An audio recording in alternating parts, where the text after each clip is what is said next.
Welcome again to another episode of the Sealess Villains podcast, your cultivators of the comic culture. I'm your host, AJ. Tonight we've got Luke and we've got Red. An unannounced episode. We were thinking about doing this on Thursday. Sealess Villains podcast. The what? Yes. Special Tuesday edition. Yeah, special Tuesday surprise episode. Yep.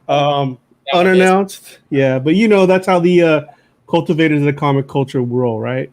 That's how we do it. Yeah. Before we start the show, again, anyone who's watching, tuning in, make sure you like, subscribe, and hit that notification bell. That way, you know, whenever we drop a new episode, you'll find out along with everyone else. All right, guys? Word. So tonight we wanted to talk about the new Marvel movie, Shang Chi. We all watched it. But before we get into that, Luke's got some new details regarding Rose City Comic-Con. So, Luke, why don't you drop some knowledge for everyone? Yeah, starting this Thursday through Sunday. Red and I will be at you 858. Come say hi to us. It'll be fun. Portland, Oregon. Portland Convention Center. And your booth number? 858. 858. Yep, it'll be fun. Yeah, man. Are you all ready and excited? Is this your first official con as a booth? Yes, first official con as a booth. It feels crazy. It's also crazy expensive. So, man, these con guys that travel around the country and do this it's pricey. Yeah, it's pricey. Yeah. That is for sure. Yeah. Well, I mean, good luck to you, man. I mean, I know that whatever you've got going on, it's going to be a hit. You know, people are going to go to your booth either way. We let our boy Javon Jordan last night. We let him know that you'll be in attendance. So hopefully you guys can link up. And oh, you know, it's funny. So they have all of the comic booths, comic shops down in the 200s and the 300s. And then they put more of like the like DC and Marvel and like comic studios up in like the 800s, 900s, and 1000s in those rows. For some reason, they put me in the 800s. They did not put me with all the. That's actually a good thing because that's where all the people are going to those booths. So that I would say that's a good thing, right? I was like, this is cool because we're on one of the main paths connecting all three ends. Because you can get in like a corner side row, and you just don't know what's gonna happen. Yeah. I mean, I've gone. You know, we've all gone to cons, and the ones that are like at the far corner where no one's walking around, you kind of like, man, that, you know, obviously they paid for that area because it's probably cheaper, but you know, it's probably a bit more of a struggle to get foot traffic over there, you know. You got a bunch of dollar boxes. You kind of want to have your own area to yourself. If you got high dollar books, then you want to be in the middle of the traffic. That's true. Yeah, that's true. Are you gonna bring up all the little high value books you got graded up there? Yeah, I don't know. I'm kind of thinking about it. I mean, I guess I might as well bring them. Yeah. To get eyeballs on them. Yeah. If anything, it'll attract people to go to your booth, right? Exactly. Yeah.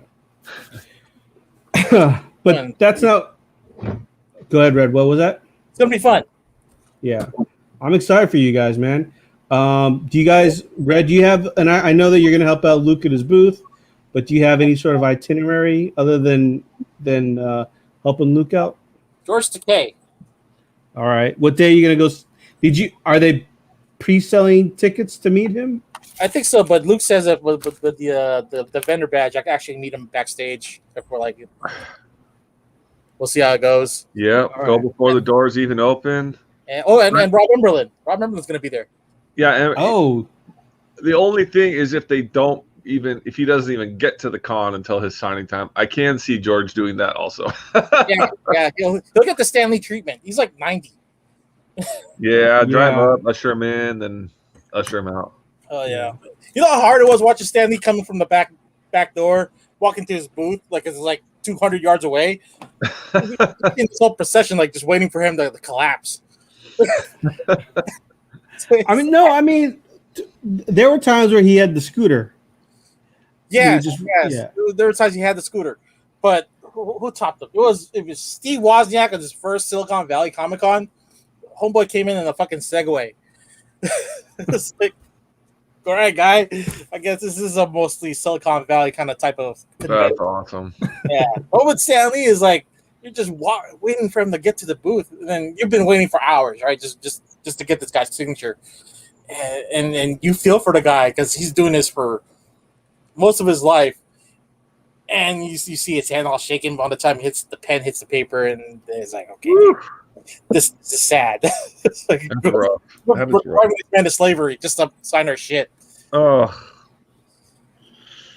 that is rough. I do regret not sending my books in for his final signing, which I didn't know was going to be my final signing, but Yeah, I mean, who knew, right? Who knew? Yeah, I got his final one. As April of the year he died, and he died in November, I think, 2018. So that was his last signing in the Bay Area. Right.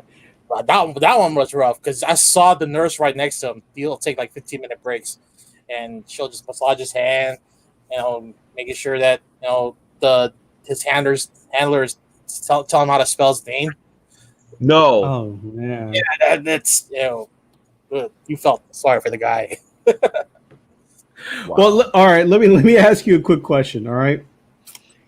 If you were to have been one of the guys that submitted books for his signing, and it was the very last signing, and if you were to resell, would you note on the selling that it was the last day that he signed books? I think Luke had one. Luke had one for sale. It was right the day before he died. I did. Yeah. I think I still do, actually. I don't think it's ever sold this. ASM.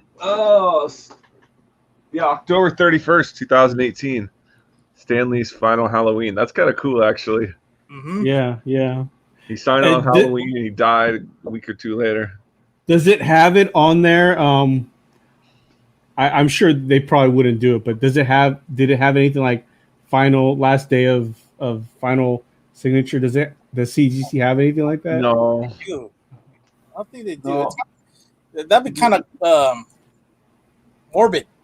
It is, but CGC can they could get creative, Yeah, that's the one right there. Drop it down a little bit more. That way we see the label. There it is. So the first appearance, sign Roy Thomas. Yeah. Sign, 10/31, 2018. Yeah. Pretty cool. Yeah. And that's not, that must have been one of the early to midday signatures because it's not as effed up as some other ones that I've seen. It's not the blob. Yeah. I got a 2015 181, Hulk 81, and it is the full blob. Like, no light in between any of the letters. Yeah, I'm not gonna lie. I got a 180. I actually have a 181 too, and if it didn't say on the label Stan Lee Sig, I don't know if I could actually convince someone that it's a Stan Lee Sig. Blobbing it all together. Yeah, but that's a personal collection book for me, so I'm like, whatever.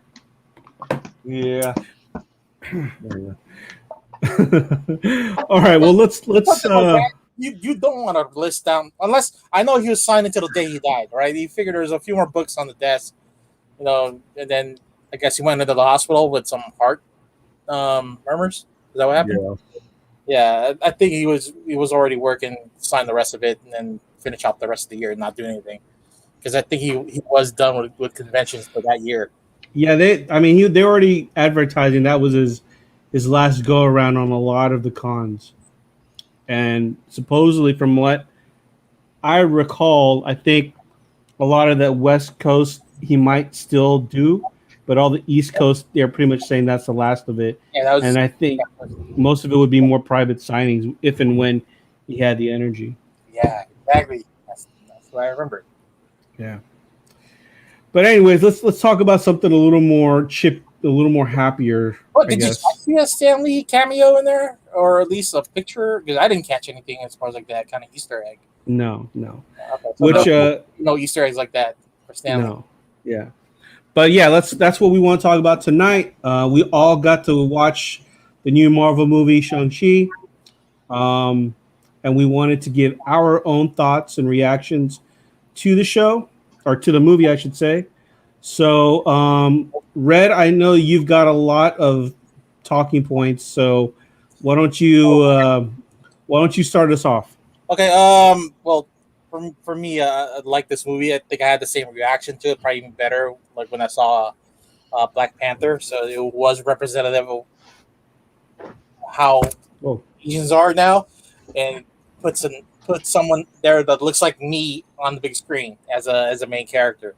I feel that the only thing that I do not agree with is having Aquafina from New York, a Bronx Chinese girl, Chinese and Korean, and you got Simu Liu from Toronto. Having them play two Chinese folks from San Francisco. It's like that wasn't believable enough for me because I know how Chinese folk from San Francisco are. They're a bunch of bastards, and I don't don't say that. I don't know about all that, man. rude like that. But the way they act towards other people, it's like you, they're not to be fucked with, and it. But since it's Disney and it's Marvel, that you're gonna have to give off at least believable performance that these people are actually nice. And you're saying that in the nicest way, lovable way Yes, possible, yes, right? Yeah. Yes, yes. Nothing racist like that. But I know the type of Chinese folks in the Bay are, and they're not that nice. That was it. You seemed like you had a lot of plot points that you wanted to. And then I was looking for more of the Easter eggs, which was already covered by some of the media companies already, like Looper and Comic Book Reporter. There's one that I don't think anybody caught which was a New Warriors reference. Oh, really? Because you saw Shang-Chi's posters on his wall, and there was one with just The Warriors, like the movie The Warriors that came out in the 1970s. Yeah. That's also a reference to the New Warriors because the Silhouette, which is a member of the New Warriors, her brother is part of the Ten Rings. So this is a small little detail right there, and then he also had a Kung Fu Hustle poster on the other side of that. Then come to find out, in the fictional land of Ta Lo, the main archer is the guy from Kung Fu Hustle. He played the Rubberman. Played the Rubberman, which was He looked familiar, but I was like, "Where is I seen him from?" The Screaming Banshee. Oh, So that was him. Red Jumpman 209 just said, "Hey, I'm a quarter Chinese." Bullshit, dude. I know you're 3/4 Filipino. You claim out 100%. To be fair, most Filipinos have some Chinese in them, though. So, Kung Fu Hustle, though, one of the all-time great movies, of course. yeah. All-time great modern, kung fu movies, and you can see a lot of its influence on Shang-Chi, as far as like the whole fantasy and also the martial arts are in there. Yeah, for sure. Yeah. And then when you get to the part where the fight between I guess you could call him the Mandarin, or the most dangerous person of them all, and his future wife, it felt like watching Hidden Tiger, Crouching Tiger, Hidden Dragon, Crouching Tiger, Hidden Dragon. Crouching Tiger, Hidden Dragon. Yeah, I felt like watching that because it was so beautiful where they would fight, fly, and the whole pause to look at each other, like to create this romance. Like, okay, this works out for me. It doesn't seem cheesy at all. Wow. Okay, I got some thoughts on that opening scene, but I'll leave that. Go ahead, fill me in right now, then. All right, no, go ahead. Go complete your whole review. Well, the theater I go to is a mostly modern theater. Don't watch this in standard def because man, I was quite disappointed with the way the theater was showing it because it was once you got to the part where in the fights in I guess at night, the shit was just too dark to really see all the details. So just watch it in high def. You don't have to watch it in 3, just watch it in high def. Right. Okay. And the whole dragon versus soul sucker thing, kind of weird for me. But I don't know a lot about the Shang Chi universe to really have an opinion of it. It just felt it felt kind of it was all over the place. Yeah, I was. Yeah. Luke, what are your thoughts, man? But also catch the 3 credit scenes. You have one prior to the credits, then you had the mid credits, and then after the credits, which was the most, I guess, was the most important one for me since it showed Shang-Chi's sister taking over the 10 rings. Yeah, she was all bossy like that, man. That was dope. Badass. Yeah. Even though her Wait, character was really Was she wearing the 10 rings? No, but I don't think so. She was on the throne because remember the one in the mid credit scenes, it shows Shang-Chi with Wong and Dr. Banner and Miss Marvel or Captain Marvel. They were studying the composition of the 10 rings. And so he had all 10. Yeah, all 10. Yeah. Yeah, then she can do her little 10 rings army. It's not gonna. That's probably what they'll do for episode 2, right? Like Right. And I think it's gonna play in the big part with bringing in the other Black Panther, maybe. In Black Panther. No, they're gonna be a big player in Phase 4. That's for sure. Yeah, I had heard the theory that she's going to be highly connected to was it Peggy Carter's niece, the one that Sharon. Madripoor? Yeah. Yeah. Because what was the country? Starts with an M. Madripoor. No, the other one where they're at, where she had her first fight club. Oh, that's the um, actual gambling city. Yeah.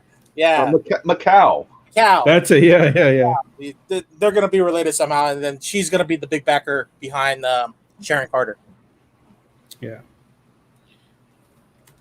What about you, Luke? What you got? That would be cool if they did that. Best Marvel movie since Endgame by far. I mean, I was trying to think of all the other Marvel movies that have came out. I couldn't think of them all. I don't think anything's really came out between.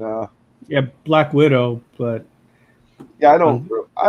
I haven't seen that one. I don't really count that one because it's a prequel movie, Yeah. So it's not going to have any bearing on the MCU, other than adding the Red Guardian. I don't know. Red Guardian, who could be the Omega Red? Yeah, so David Harbour would be a fantastic Omega Red. I mean, that would be awesome. But that was a strong divergent from Black Panther. I loved Black Panther. Loved it. Or Shang-Chi. I could see it again. In fact, Red saying going and see it in HD. I might go and see it in the XD at the Century Theater. Oh yeah, nice. I loved it. I mean, it got a little cheesy when they got to the mystical village, and that part got a little slow for me, Yeah. And the dragon scene where the 2 dragons are fighting. Well, okay, so it was 3 dragons, right? It was the bad dragon, then the normal dragon, and then all of a sudden a water dragon came out, right? Well, yeah, I didn't know if that water dragon was the spirit of the dragon coming out, or if it was an actual other water dragon. I interpreted it as the spirit of the other dragon that was or a special power. Oh, okay. Yeah, or a special, or one of the special powers. Yeah. All right. Yeah, because I was like, what? Is this a 3rd dragon that just stepped into this fight? Because I saw like 5 heads in the water coming around. Yeah, it was weird. So it was super beautiful though, and I loved it. It wasn't a movie though, you know, like Endgame where you're like sobbing in. It's like really, it's so emotional. It really wasn't that. It was just so good, you know. Yeah, yeah. Like you don't need to like sob and it like get too emotional. Or I did. I was just like I felt like a little kid the entire time. It was so Were fun. you expecting all the comedy relief to come from Aquafina, but then No, and then all of a sudden Trevor from Iron Man 3 comes along and steals the show. and Morris, Trevor and Morris, what a duo. Oh, I mean, I kind of expected Aquafina to have like the comedic relief because She wasn't, and she But wasn't she's- even the love interest either. but she's been known to be the comedic relief. So Thank God she wasn't 11. If they did a Kylo Ray on us, on that, I don't know. Are they trying to push it that maybe there's something there or not? No. I mean, Oh no, No. they're best friends. No, they're just gonna stay best friends. They'll both find love interest, but Kylo and Ray, that was just the worst idea ever, making them kiss. It's like, Yeah. no. And you know what? Katie and Shang-Chi, no, they do not have to kiss. that's right. I keep forgetting her name was Katie. Katie, yeah. I think she did a fantastic job. I loved her role. It was so much fun. Yeah, she had her big Legolas moment at the end there. Yeah, she had the leg loss. Oh, it was so great. It Yeah. was so great. Yeah. I mean, for me personally, I thought it was great. There was some plot things that just okay. For instance, the love history at the beginning. I did not like that. I thought that was a little cheesy. Wait, Well, which The grandmother forcing them to get together, is that what? Oh, or the, No, the bad guy, the Shang-Chi's parents. okay, all right. That whole thing was a little cheesy. yeah, it was. Thankfully, it was only like a 5-minute montage, and I'm like, all right, okay, that's fine. One thing that I realized that that made the movie go like it wasn't boring is that the origin story was not like half the movie. You know, most movies where it's got a hero, like they got to learn how to be the hero, and that's like half the movie right there. Whereas this, he's already got the skills, right? And That was a surprise to the audience, to us too. In the bus when he started going, it was like, oh dang, he's already the hero. All right. Yeah, He's mean, the whole time. I mean that was I thought that was a great way to keep the story fast paced, I should say, because like they don't have to go back to his origin, his story, and training and such like that, which they did in flashbacks. They did it flashbacks, but they did it in like 2 or 3 minute flashbacks every like 30 minutes, which I was able to handle that. That was fine with me. Yeah, plus the fact that they showed the relationship between him and his father, that it was sincere, there was love there. It's just that his father was driven mad because the wife died, and by the hands of his former, I guess, gangster friends or enemies. Yeah. And I mean, it's like that Lord of the Rings, you know, that the. Okay, here's another thing. Maybe it's not quite Lord of the Rings, but the 10 rings themselves, they're not evil, right? No. It's just however way you wield it, right? It's however you will. It's a tool. Just like the gems, just like the stones. How you wield it. Which isn't his origin in the comics a little different? Doesn't he get his powers from like the nuclear blast or something? I can't remember. Something like that, but I guess they wanted to really update it and get away from the I guess some of the way they had written it before was a little bit more racist, especially plus the origin of the Mandarin and such. It was really I do like how they fixed the Mandarin problem. Yeah, they did fix that. Yeah. Oh man. I remember when I saw that, like originally in Iron Man or whatever, I was like, why is Ben Kingsley Asian? This is so stupid. He just pulls it off though. It was great. And now it's like, it's genius. I love how Marvel did that. And now he's just hanging out in Tao Lo, you know, just doing his thing. Oh, he's totally going to be the Tel Lo's jester. They're going to show back up. Oh, yeah, for sure. Shang-Chi 2, and he's gonna be there with Morris, flopping around in the lake, playing with the dragon. I love the way they use Michelle Yeoh in this one too, as like the aunt that sister of their mother, right? And then she's like almost the wise one of the village. Oh, and what a! I follow her on IG, and she's always posting. She lives right next to the Sydney Opera House. Oh, damn.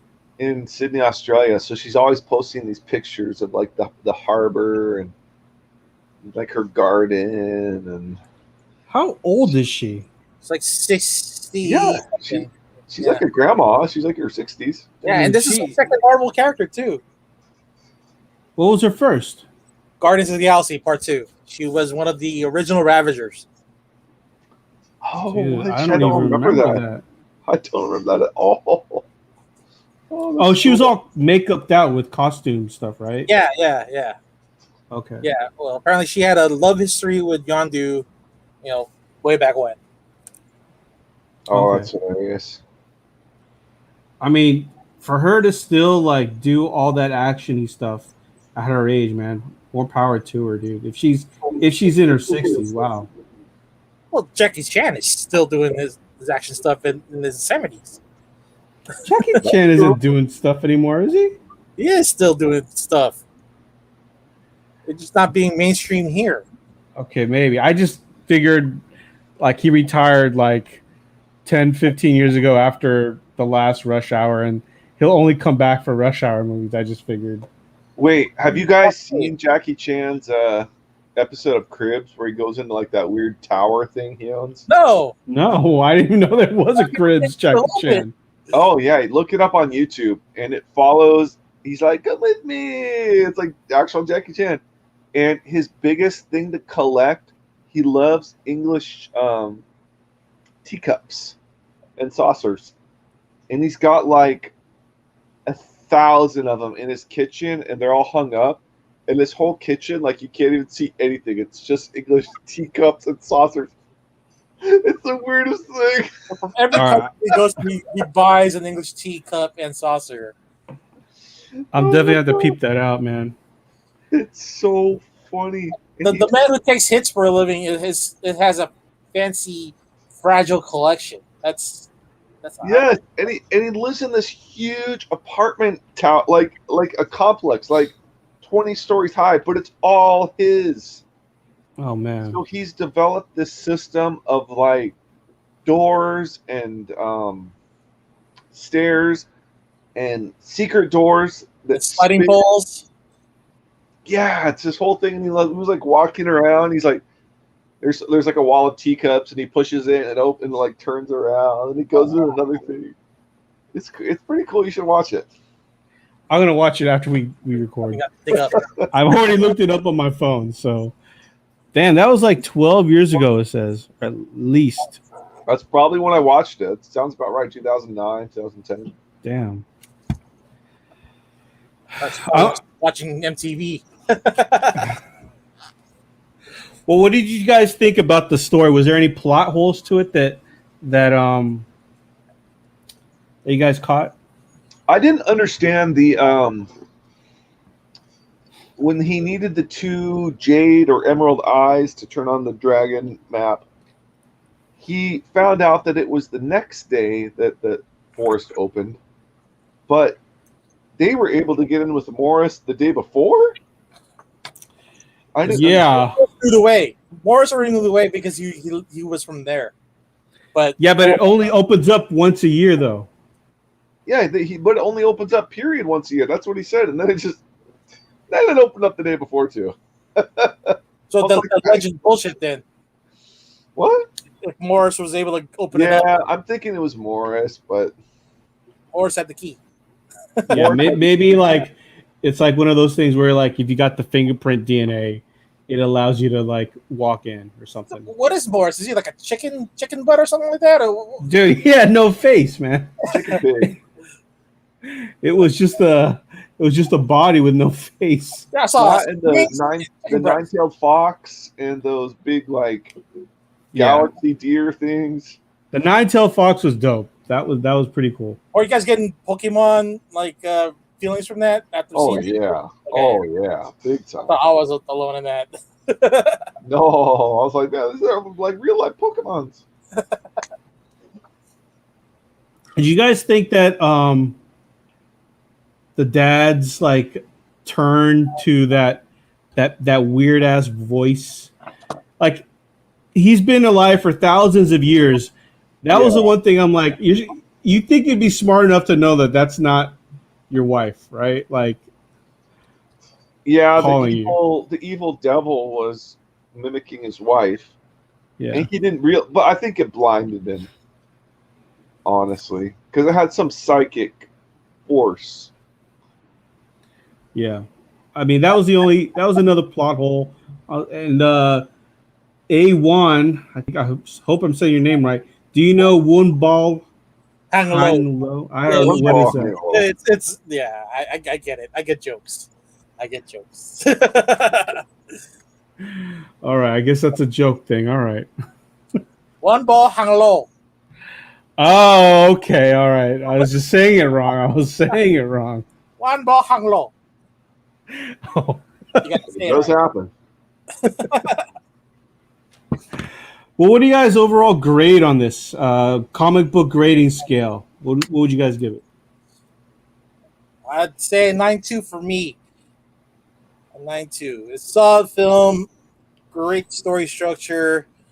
I can do without the cheesy factor, but it helped move the story along. But the one person that they didn't put shine on was the sister, and I wanted to know more about her. Oh yeah. But I guess that they're saving that for later, because how do you start your own fight club in Macau? Without any kind of connections or money. She left home. She left the other gangsters alone. Left that life. But yeah, it's I definitely want to see her more, and maybe she'll get powers too, or be like that ultimate bad guy for Mephisto or who's the other one on Loki? Don't we gotta do it with I can't remember the bad guy now. Morbius? No, not Morbius. Who was the bad guy on Loki? Kang? Kang. Yeah. Kang. Oh yeah, 9.2 for me. 9.2. All right. Okay, before Luke, you give your grade. Do you think Shang-Chi's sister is going to be a bad guy later on? I thought it was like she's just gonna help him, but she's not gonna try. She knows his power. She knows that he can just throw all 10 rings in that little compound and blow it up. That's true. That is very true. Yeah. Like she saw him destroy like the end of all dragons. Like she's not gonna be like, my 20 band members, I'll destroy you. Like no. She has no superpowers. She has no artifact like he does. Like she is weak. They can swing a swirly staff, but he'll just be like, I blew up a dragon. Like you could have 1,000, you could have 100,000 warriors, and they're all dead. Yeah, all she has That's is her dragon scale armor, and yeah, whatever she does with that little chain and knife thing, right? But maybe later down the line she'll gain some kind of powers. Maybe she'll research and become a super soldier or something, but yeah. Oh, did you guys catch one of the Black Widows in the little on the side? Fighting the extremist guy. So okay, so that's another Easter egg that you'll have to find. When they enter the cage, you'll see it on the left side where it's a quick scene. So one of the Asian Black Widows versus one of the extremist soldiers from Iron Man 3. Oh, okay. I like it. Eman's apparently watching us, and he's got the sister story was like an Asian Sharon Carter. Yeah, I'd say it's very similar to that. But does she stay pure like Sharon Carter? I think Luke, you've made that great theory. Like she knows that she's got to pretty much stay good because her brother's got like the ultimate power, the ultimate weapon. Oh, one thing I wanted to ask you. So, Abomination, was that Tim Roth's face? Because they showed it. Oh, They showed the face, and I was like trying to figure out is that Tim Roth? Yes, So it it had to was. be. you just uncredited. It's him. They brought him back for that. It was so Okay. good. I loved the Fight Club. I wanted more of it. Yeah. And now, is he going to be a good guy? It kind of seemed that way. I mean, he's friends Yeah, with it did. the sorcerer, so With Wong, yeah. Wasn't the Abomination part of like the what team? Thunderbolts? Yeah, Thunderbolts. I don't think he was ever a Thunderbolt. I could be wrong, though. I mean, there's been plenty of different versions of the Thunderbolt, so maybe. But kinda yeah, weak, that was. but he's definitely. I think they should bring him and Wong along to the team. Well, a coworker of mine told me that Tim Roth is actually signed on for the She-Hulk TV series. Oh, that is awesome. So that's why I was like, oh, I guess I'm assuming he's coming back as Well, Abomination. they'll make it official because that means there's two characters they brought back with the with that version of Hulk. Right? They brought back the chick on What If. Hulk's wife girlfriend. I forgot her name. Oh, okay. Liv Yeah. Tyler. Liv Tyler. And then they brought back the Abomination. Oh, it was all from that same movie too, right? Yeah. They just didn't bring back Edward Norton. Yeah, But they. the possibility that they'll bring him to be the next Hulk, since on What If, or actually at the end of Shang Chi, it shows Bruce Banner with his arm in the sling still, which means that it was just right after the second blip, and he reverted back to being human and from Brainy Hulk. Oh, I didn't even realize that he was in his human form. He wasn't in his Hulk form. Hulk state. Yeah. Which means that he did, even at the Hulk form, did not heal his arm from what happened to it when he did snap. I didn't even realize that. That's a good catch. That's a permanent damage there. Yeah. So which means that that means that whoever's going to be the Hulk, which is eventually going to be She-Hulk, that's taking on the mantle. Right. I mean, I've read somewhere that, and I'm pretty sure it was all just rumors, but there was a rumor that Edward Norton was going to sign on to reprise his role, and that was going to be part of like one of the other universes, part of the multiverse Hulk. Would you accept that? Would you be okay with him maybe showing up on a Secret Wars kind of deal or Yeah, multiverse? dude, I would take every actor who's played Hulk, from Eric Bana to Norton. No. They're all great actors, though. Yes. Whatever you might say about the actual Hulk, the actors are good actors, right? I mean, Ang Lee is not directing the Hulk movie. you don't like the artsy Hulk movie. He's so artsy. He's very, he's got a delicate touch. Literally the Hulk to maybe a little more action oriented. Yeah. But yeah. Who said it that seems like for every Hulk iteration, he just seems to get less powerful. Yeah, I totally agree with you. I totally agree with you. The first Hulk, he was battling like Hulk dogs or Hulk wolves or whatever, right?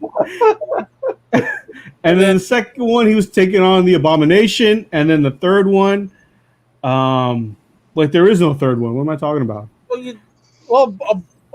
Abomination was Edward Norton, and then you have not his name, but that Hulk, he fought the wolf-looking thingy on Thor Ragnarok. He fought Thanos. He fought the other big dude from the Black Border. But were those guys less powerful than Abomination or the Hulk wolves? I don't think so. I mean, Hulk wolves. He was taking on like 3 of those Hulk wolves. And Abomination, Abomination is not only the powers of Hulk, but also remember he was a military guy, so he had a lot of fighting experience, right? Okay. But yeah, the Ruffalo Hulk was far weaker, it seemed. Well, I don't think he's gonna be a Hulk after She-Hulk, right? I mean, he's already human now, so maybe Okay. he's done playing Hulk. We'll see. All right. So what's Luke's score on Shang-Chi? Yeah, what's your comic grade? 9.4. 9.4. All right. I'm going with you guys. I'm gonna give it a 9.2. 9.2. It could borderline 9.4, but yeah, I myself would give it a 9.2. Overall, it was a great movie. Great movie to come back to watch in the theaters. That's for sure. Yes, Yeah. it was. I was fortunate enough, and I don't know about your guys' location, but I watched it with a group of people. One of my friends, he actually rented out the theater. What? Yeah. How do you do that? I guess he called ahead of time. He scheduled ahead of time. It's not that expensive. It was like, I want to say anywhere between $250 to $300. Okay. And with our group, it came out to like $13 a That's ticket not bad. per person. Yeah. So I'm pretty sure most theaters are doing packages like that because of COVID.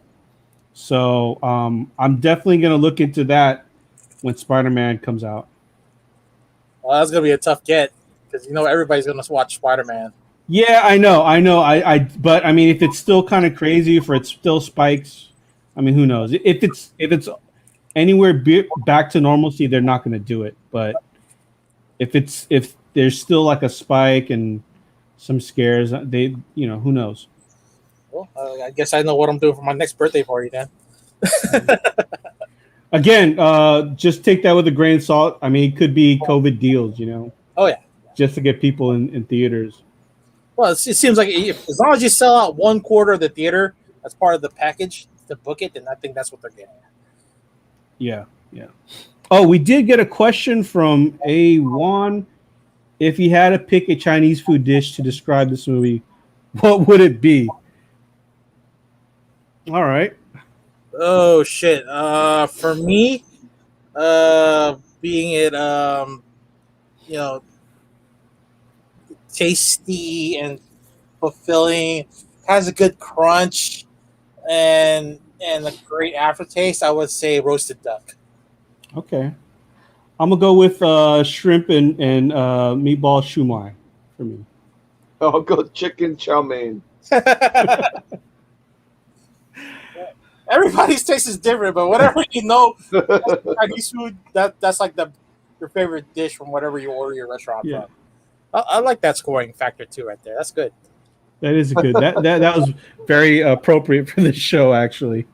Like if we had to really score it on what level on a really level ground, we'd score it against Chinese food from Panda Express. Yeah, I guess so. Yeah. Yeah. So if a level ground, because we know what Panda Express tastes like, we don't know what your favorite Chinese hole in the wall is, what their food tastes like.